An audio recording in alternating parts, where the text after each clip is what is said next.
Hey guys, welcome back. It's Lucid, and we've got another turn for you here with Bogarus.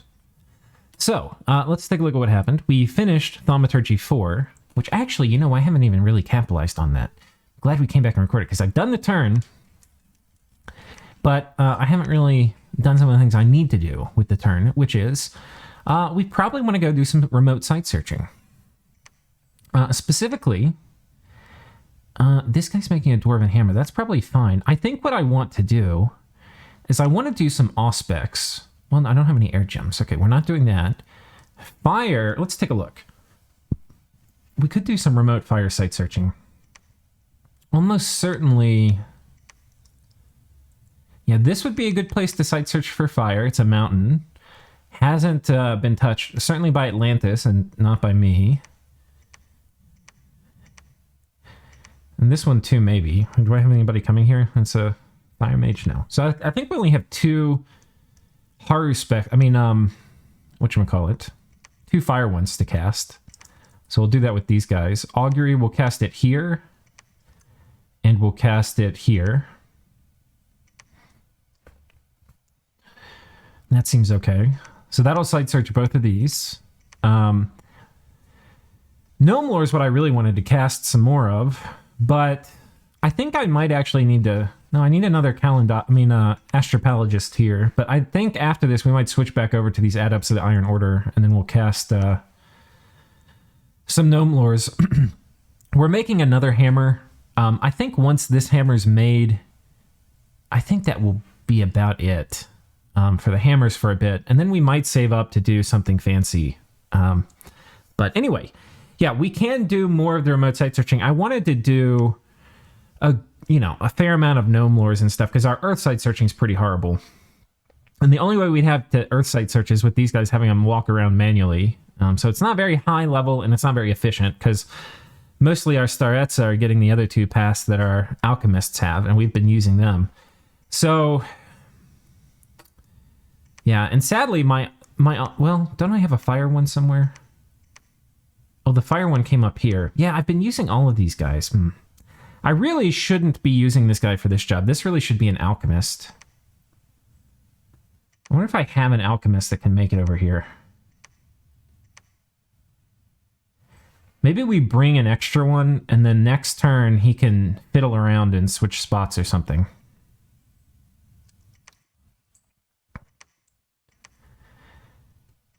Maybe we put this guy over here and let him do like a fire elemental or something in case if we do get attacked. Because as you can see, we actually did issue the attack orders on the monkeys. And it was pretty goddamn glorious. I'll put 5 gems on him. I'll be fine. Yeah, if the monkeys attack over here, they're going to be in big fucking trouble.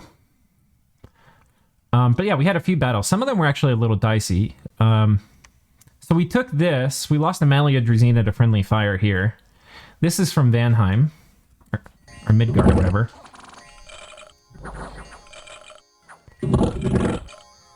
Yeah, thanks, crossbows. I wish there was some way the crossbows... Like, I think once everybody on the enemy side is running, like everybody, could y'all just stop fucking shooting your crossbows? Is that possible? Can you not do it? Like, I don't care about finishing off a few more people. Or maybe, like, when you're deciding whether to shoot, you know, sometimes they run forward and shoot.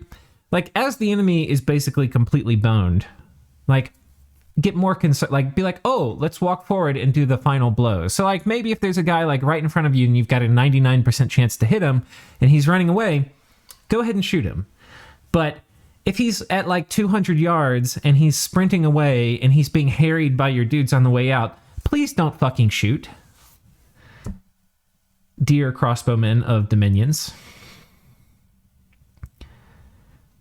That would be real nice, because one of the worst parts... I mean, archery in Dominions has a timing where it's nice, but generally in Dominions it kind of sucks, especially as the game goes on, because there's hard counters to it. Well, I won't say hard. No, there's hard counters. It can be rendered... By the time Army of Gold and Aerofend and Storm come up, literally does 0 damage. Like... It's worthless. So it has super hard counters. Some of them are like soft, if we want to call 80% damage reduction from Aerofend a soft counter. this would be just the tiniest thing to help it out. You know, don't shoot your own guys when you don't need to. That would be tiny little thing. That would be glorious. Okay, so then we attack here.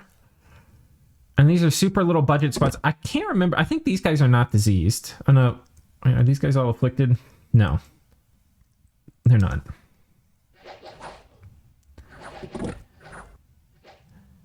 Okay, so we take that out. Down here, this one's a little dicey. Because here he actually has like 15 PD or something. And we waste our lance charge on the shitty guys. And then the heavy infantry are here. And then he's got some crossbows, which are doing some murder to me. And these guys run. But our archers have been shooting at his archers the whole time. His archers finally get the idea it's time to peace out. So in many ways, like, maybe we should have lost that one. But we kind of janked this one out. This one was super close. If you look at it, we won. I mean, I guess the Mali Druzine account for more, but like in terms of numbers, we were outnumbered by like 50%. And some of them, like, we have better troops with the Mali Druzina, but they had better like archers since they have crossbows. So kind of lucky to pull this one out. That would have been a little sad if it didn't work. We see Raga running around trying to catch birds. It's actually kind of funny too. The birds are casting Wolven Winter at his capital, which is a thing you can do against Raga. And I don't know how it stacks every turn, but apparently they've managed to stop recruitment of Zayedans, which is actually even funnier. Sai was pointing out that we thought, maybe you remember way back, I think I talked about it, but Raga was saying he was playing cold Raga. You know, like, because Raga can be hot or cold. You don't have to, like, the idea is it's like 2 kingdoms you get to pick, or, you know, if you're neutral temperature at different times in the season, you could be different things. And, yeah, he's like, oh, we're playing cold Raga. Little did he know that his joke would become reality. And now he is playing cold Raga, because I don't think I have a guy on his cap, but, oh, yeah, you can see. You can totally fucking see. Look, he's playing cold fucking Raga. Enjoy. I mean, I'm rooting for him in this war, but at least, I mean, he's already done it well enough so that at least it's not going to be horrendously fast that the birds are eating him. And he's on top of some bird forts. It's a complete shit show, this war here, this 3-way war. I think he's losing it, though. I think he's on the clock now. I think he's on the clock. And, like, meanwhile, Kalem, like, sure, he's on, like, a Kalem fort, and maybe he'll spend a turn on a Kalem capital, but it doesn't really matter. Kalem has, like, research mages. Raga's on 1 fort. Raga's time is basically done. I don't actually want to fight the birds either. So, in some ways, this is kind of an interesting outcome. It's him getting the Raga stuff at great cost. Joman not dying yet, but might die later to Kalem. But by that time, Joman, like, the Joman Water Air Force will be set up in their underwater carriers. And they will be pretty good against, I think, birds. So we'll see. It's very possible Joman could mount a defense against a bird aggression that might come later. But that's all interesting happening over here. So we have poked the monkeys. Grip and I were talking last episode about what it is we want, and I think we want these 4 territories now, and maybe the cap. The armies are starting to condense. I think the idea this turn is, well, okay, so as we were talking about last episode, maybe they shouldn't write out, because they basically advertised they were planning what they were going to do, and we were thinking, okay, the monkeys might gym bait them, which would be like the one way they lose. Well, the monkeys didn't gym bait, but they did move their god, the Devi of Darkness, in. But sadly, I don't know what they were doing, but they didn't ping it. I was like, guy, I don't think I told them to ping it. I might have. I need to go back and look at the chat. But, like, obviously you should ping the 500-person army sitting on top of your cap to see what's going to show up, because we were talking about where the Devi of Darkness was, and we knew she was here, or maybe here, one of these. I think she was here. And I was like, she's probably going on the cap. And we want to see what's on her. Because here's the thing, guys. If he put like a Flesh Eater and a Ring of Regen and other super combatant gear on the Devi of Darkness, even if he HP and some shock resistance, even if he HP routes the army with air elementals, the Devi of Darkness, if she takes damage and goes berserk, he will have to kill her too. And that could be a major fucking problem, especially if he orders her to storm, because potentially the Devi of Darkness could win the fight, and then with the fight won, everything that he brought out, which would be everything inside the fort, would not participate on the in the fort battle, and then it would just be a super combatant Devi of Darkness trying to storm inside the fort. And he could take it, and that would be very sad. That would be very sad indeed. So they do have some things. I told them, like, if you had a great sort of sharpness thug or something to accompany the army, it would be nice. They have some guys with halberds of might, and Van Jarls with halberds of might that are going to put, mirror image and stuff on themselves, should be able to kill with some accoutrement the Devi of Darkness. I also need to mention he should put flight on them, because that will help them get in there with the air elementals. And the thing is, I don't know how many candles this is. We can kind of guess. It's probably like 5 or 6 candles here. So she's going to be at like half HP, lower MR and some other things. So lower attack and defense and strength. There's a pretty good chance they have to kill her. But you never know. Like, we don't know it. This is the whole thing. We don't know what the kit is because he didn't ping it. What a silly boy. Now I thought about moving this army here, but the thing is, I want to secure this line of territory first, and then this army, which is coming in, can come up here and siege it. If I move this on top, I'm going to feel like, oh, we have to kind of commit it here. This army is not really for that. It's going to take 3 turns to crack this fort if I were to sit it on top. By the time it cracks it, this army will be on top of it, and 1 turn crack it. So we're going to have this army running around. We've put a decent amount of PD, this Hoberg crossbows, plus some of our archers. These are super low commitment attacks. If he counters with anything, then we're actually going to have mages in the defense. So we're kind of poking, and then when he fights back, we're going to fight with the advantage of a bit of PD, and we're going to have our mage corps present. So we should have enough if he attacks with this army, either here or here. We should have enough to murder it. Yeah, these guys should get absolutely wrecked. And that's one of the nice things about this low commitment attack, is it's easy for him to be like, oh, okay, well, we'll just march these guys in. Seems like it should work, right? So we'll get to see that, what he does. But the basic idea is just Aerofend and Flaming Arrows, and we're just going to do that until we're a little blue in the face. We have also claimed this throne, so we're getting that bonus income, which is nice. And it's already, there was an enemy candle here last turn. So the throne has already gone and kicked that candle out and added a new one. And now we're going to preach here and get the Dominion up real nice and high. I mean, we could also potentially raid here. I don't want to really conquer the Monkies. I mean, in some ways I guess it's going to be general war. I should ask if they have any scouting intel. If they don't have any way to reinforce this, I might just send these guys over here. I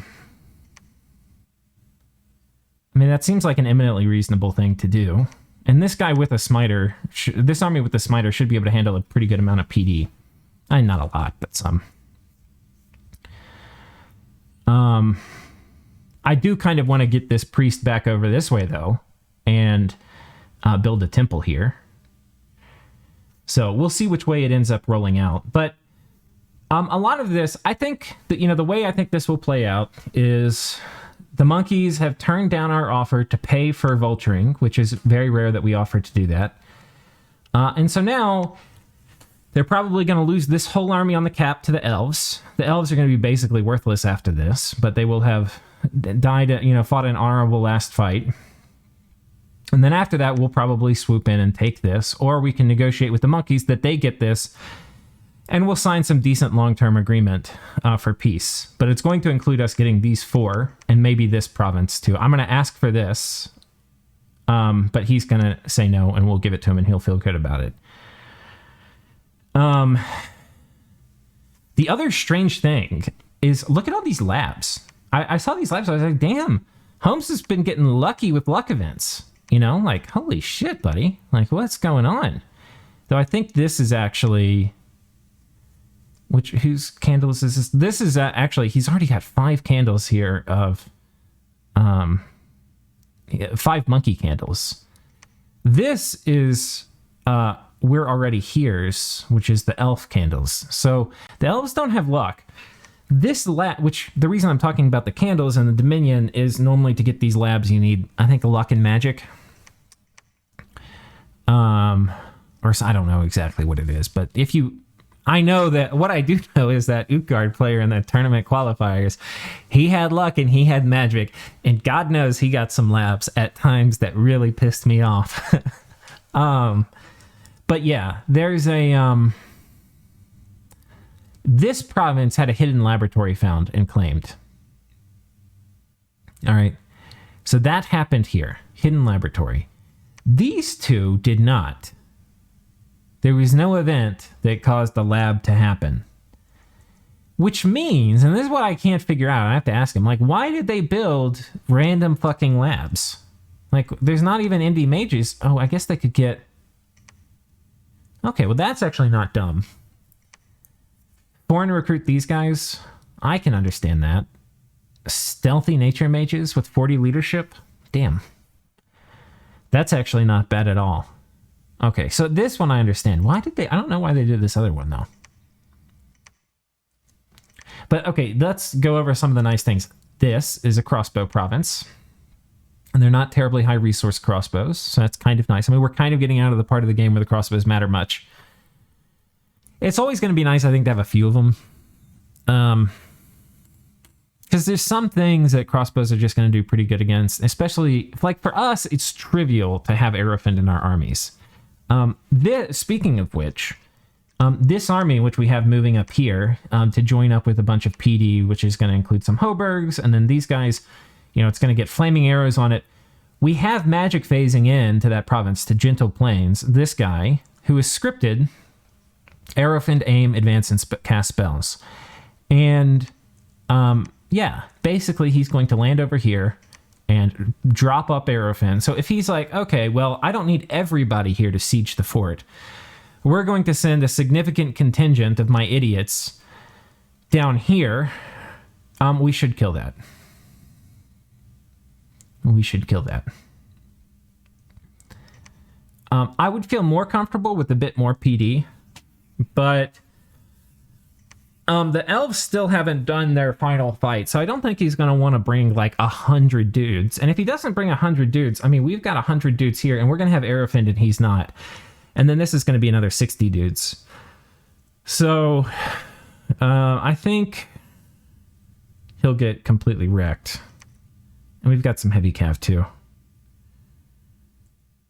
Yeah. So we'll see. And I mean, like, if he kills us, this is just like an expedition force, right? Like, this is my army coming in. And this is what's going to come over here and probably take this, and then we'll see. I still haven't broached the subject with the elves of what they want to do once they've honorably killed the army, which... Like, they're done, though. Like, they're economically, they've lost the game. I mean, they're out of the game. There's just no way back, I think. But also, I'm open to different things they want to do. If they want to, like, I would prefer that they let me keep some of this from the monkeys. But if they want to take back all the monkey stuff, and if they can get it all back, we can give this back to them. But I don't think they're going to be able to get all the monkey stuff back. The monkeys just, they're going to be pouring stuff over here, and he's got no economy. He's out of air gems. So, anyway. We're going to be doing some light raiding over here. There's only one officer and a few henchmen.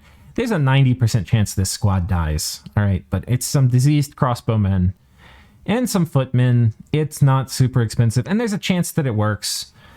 if it works, it's kind of nice. We cut off one more retreat route, which will matter if he gets his whole army routed. So it will, you know, increase his losses by 5% or something. So it's probably worth it if it works. But we'll see. I expect this will not work. Yeah, that's basically the nuts and bolts of what we're doing. We've got 3 places. This is going to have arrow finned and flaming arrows. This is going to have arrow finned and flaming arrows. And this one, we don't actually have much PD here, but I've got a big army. This other one, we have more PD, but a smaller army. Well, not much more PD, but a bit more. And it's...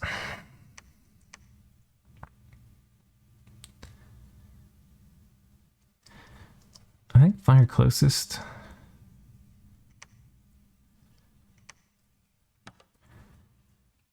I think this is going to be fine. He moves all of these guys here. This is probably my weakest defended, most weakly defended one. And the other option, do we want to attack over here?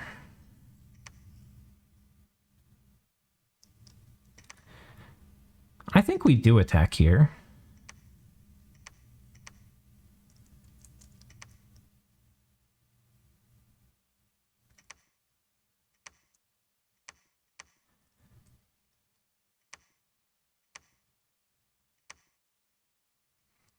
I don't think we need to bless ourselves here, because I think just getting off more smites is better with only one dude. I do want him not close enough that he gets zapped.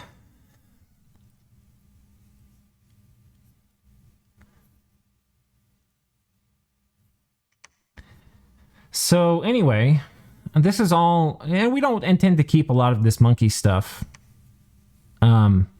But this is all just how we're going to negotiate a favorable agreement, and then hopefully have long-term peace. And some of this, like, some of this is like knowing the player, and I know this player is a reasonable person, and I made a reasonable appeal to him, and he made a reasonable denial, and now he's going to get unreasonably fucked. But he's going to be reasonable about it, I think. After his unreasonable fucking, he'll be like, okay, guys, well, you were right, we were wrong, we made a mistake. We'll let you have these 2 for free. And I'm going to be like, no, things have changed. I want all of this for free here. And I'll let you have a cap, which otherwise I could take. And he's going to be like, no, we're going to have to fight then. And then I'll be like, okay.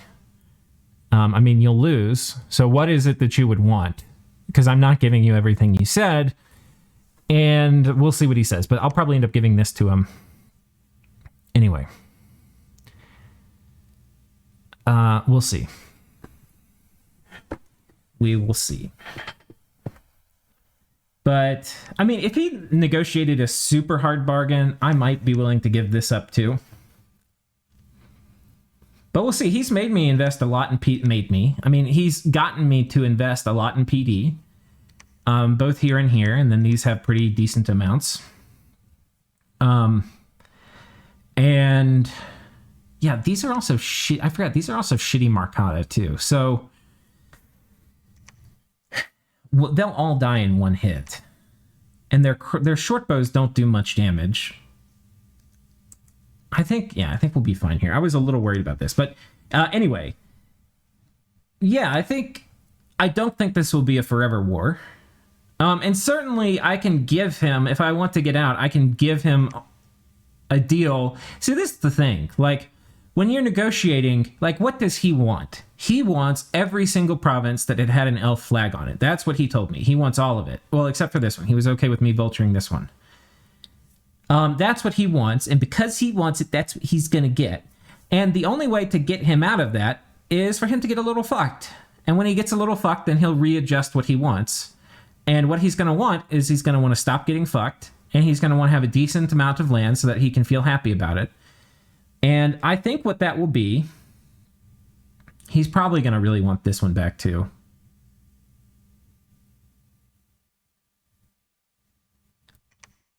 I'm going to negotiate real hard to get this one. but I think I'm willing to part with it.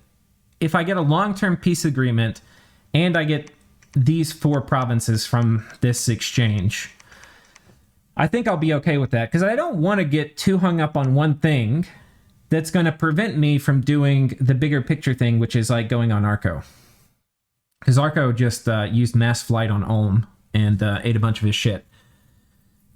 So we'll see. Ulm's going to be in the shitter. We got to get ready to move. It'll also be good to take this throne before things kind of get a little too heated with Arco. We're also building up... Well, we were.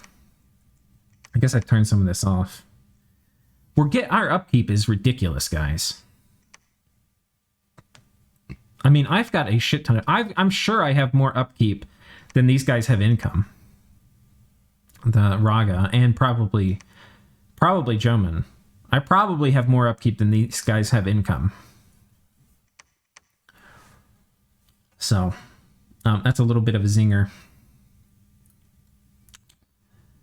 Okay, trying to think what else. Oh, events. We had some good events, guys. This is one of the heat events, or summer events. It can only happen in the summer.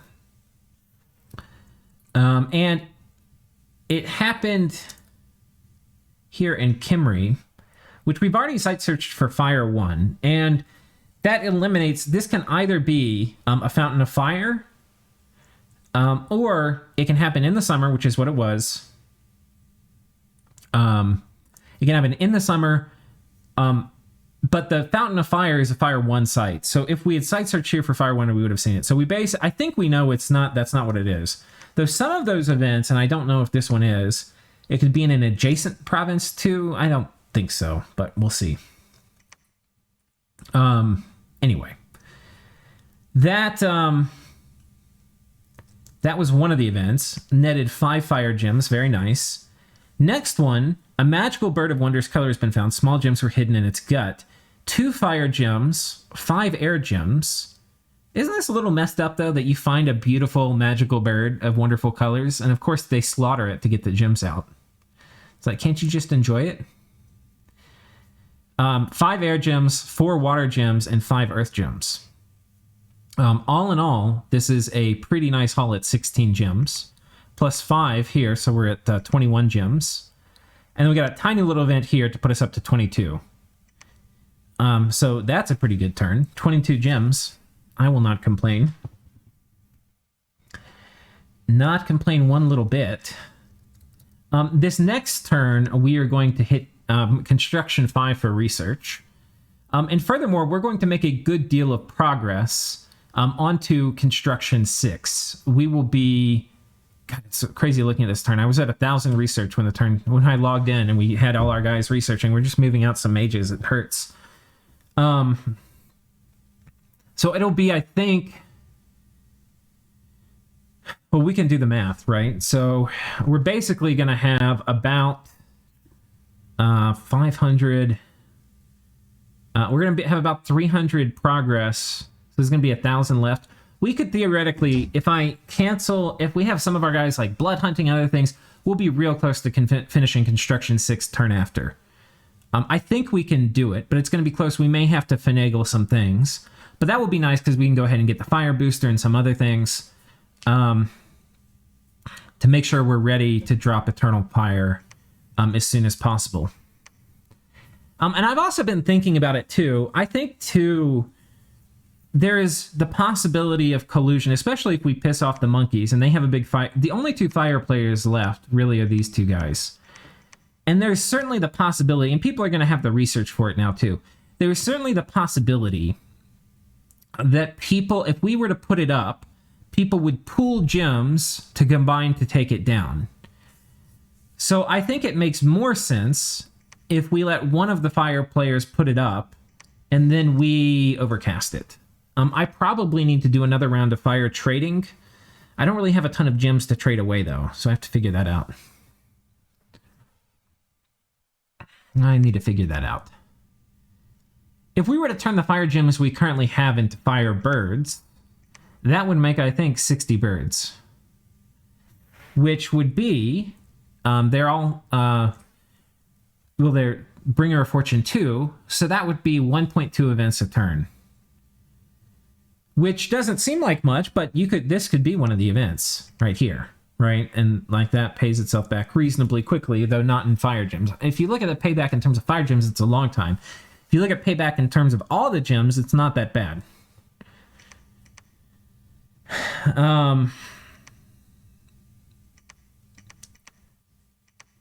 So we'll see. There's definitely a downside to holding on to these rather than to just like casting it and then being like fine. But having it up is kind of a win condition for Bogarus. It kind of is. And we're getting late enough that I should basically expect other people can cast it. I would, if I didn't know Patala had all these fire sites, I would feel much more comfortable about putting it up early.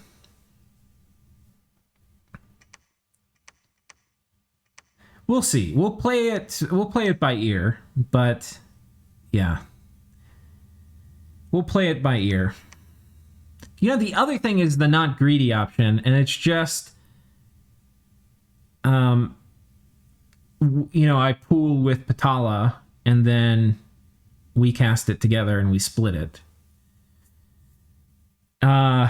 That would be a thing we could do. I don't really want to do that. I really want to control it. But the thing is, it may be better to do that just because it's going to mean I don't have to put as much into it. Like, we probably wouldn't have to worry, especially if Patala cast it. I would need, I'd only need to put 40 in it. You don't have to worry as much about somebody else taking it down. And I wouldn't have to worry about, like, Patala and Arco pulling together to take it down. So, that may actually be better. That may be better.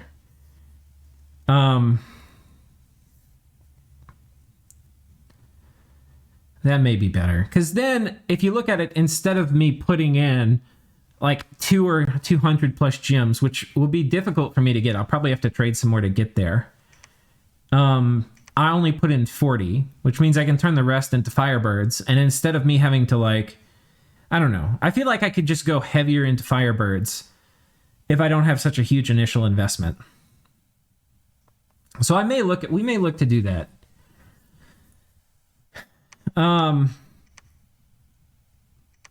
Yeah, we'll have to see. And I think too, it could also take, the other benefit of having them cast it, not me, would be it could take heat off of me.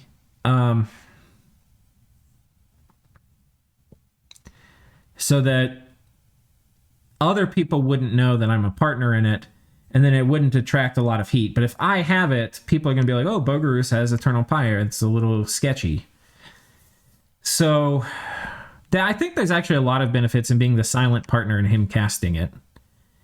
The downsides of him casting it are, if he dies, it goes down. Whereas if we die and it goes down, we don't care about that. But there's disadvantages in being a silent partner, because if it dies for whatever reason, the caster dies, the nation dies, we're going to lose it.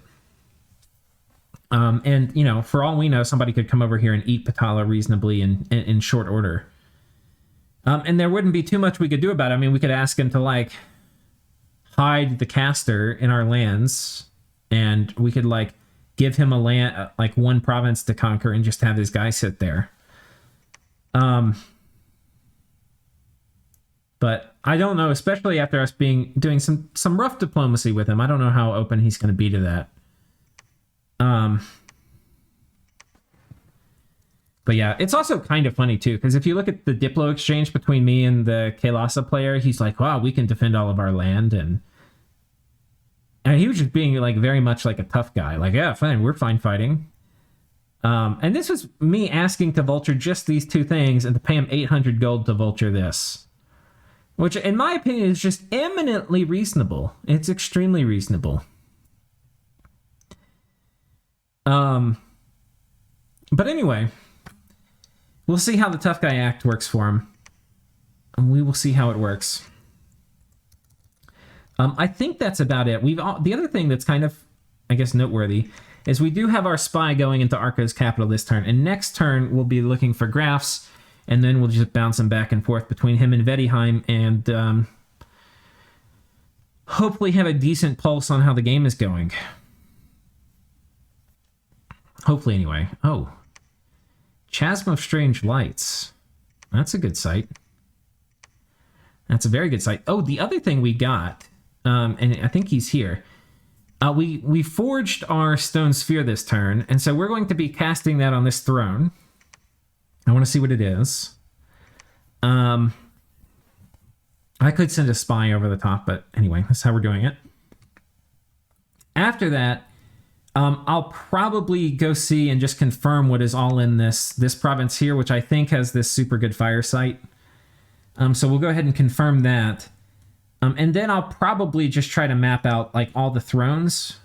I need to do this one too, because if this is like the Throne of Water or something, I might have to come down here and make it a point to take it. Though it's kind of in Calum land, but we'll see. Oh, we're also attacking down here. And I'm not 100% sure this is going to work. Yeah. I'm suiciding this guy to try to get the gear off of him. You can pick up gear from these guys that die. So, yeah, he's doing that. But we're doing Flaming Arrows and Arrowfend, and we're on hold and attack rear, hold and attack flyers. There's a decent chance they drop air elementals here. And these guys are basically positioned to catch them. I think I kind of need... I wish I had more air gems. Oh, this guy's doing fire elementals too. So we've got two slaves. Yeah, this guy. I was going to say I need somebody doing fire elementals. He's basically going to stand in front and do Communion Master, summon fire elemental, earth power.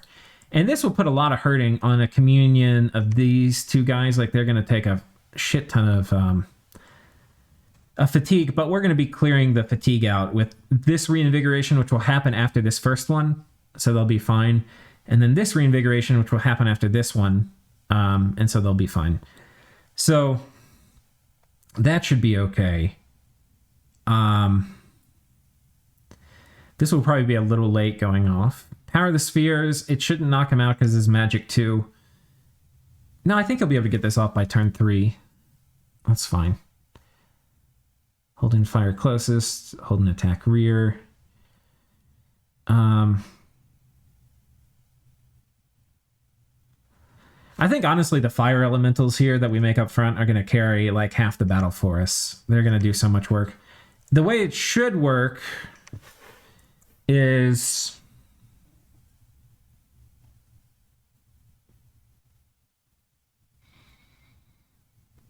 Oh yeah, he'll only be fire 2. So, yeah, he'll put 2 gems in each of it. Okay. I was worried he would be higher than fire 2 and might put 3 gems in the first one, but no. He can only do 2 gems per. So it'll be 2 gems per fire elemental. And then, yeah, those will probably kill half the damn stuff here. These vine men, and the mannequins especially, they literally dissolve against fire elementals. So, anyway, we'll be doing that. And then we'll see what throne this is. But yeah, I want to be careful too, because this, I don't want to overplay my hand with the monkeys, but he's forced me to play my hand. So we're going to do it. And next episode, guys, is going to be super fun, because we're actually going to get to see the fight here between the elves and their air elementals, and the monkeys and their Devi of Darkness, who we have not seen the kit for yet. So that's going to be super exciting. So make sure to tune back in then. And until then, I don't know what. I figured I would say until then, and I would have something catchy to say. Until then, be safe and happy. I have no idea. Anyway, take care, guys.